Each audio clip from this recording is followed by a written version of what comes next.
প্রার্থী নিয়ে জট যেন কাটছেই না ৮৮ যশোর ৪ আসনে। দক্ষিণ বাংলা ডেস্ক রিপোর্ট। ৮৮ যশোর ৪ আসনের প্রার্থী নিয়ে এখনও জট কাটছে না। জাতীয় নির্বাচনের আর মাত্র ১ মাস বাকি আছে, কিন্তু এখনও প্রার্থী নিয়ে কোনো দল বা জোটই জট কাটিয়ে উঠতে পারছে না। এবার নির্বাচনের প্রধান ২টি জোটের রয়েছে একাধিক প্রার্থী এই আসনে, আবার কোনো দলের রয়েছে একাধিক প্রার্থী। কোনোভাবেই এই জট কাটিয়ে উঠে একক প্রার্থীর ঘোষণা দিতে পারছে না কোনো দল বা জোটই। দেশের বর্তমানে বৃহত্তর রাজনৈতিক দল বাংলাদেশ জাতীয়তাবাদী দল বিএনপির রয়েছে এই আসনে ২ জন প্রার্থী। অন্যদিকে ইসলামী সমমনা ১২ দলীয় জোটেও রয়েছে ২ জন প্রার্থী। কেউই এখনও এই আসনে একক প্রার্থী ঘোষণা দিতে পারেনি।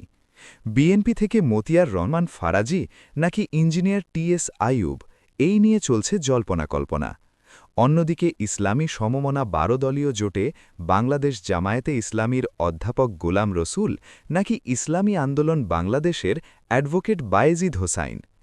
প্রকৃতভাবে কাকে কাকে বেছে নিবে একক প্রার্থী হিসেবে বর্তমান সময়ে এই ২টি বৃহত্তর রাজনৈতিক প্রতিপক্ষ? প্রার্থী নিয়ে কখন অপেক্ষার পালা শেষ হবে ৮৮ যশোর ৪-এর সাধারণ ভোটারদের? সত্যের সন্ধানে দক্ষিণ বাংলা।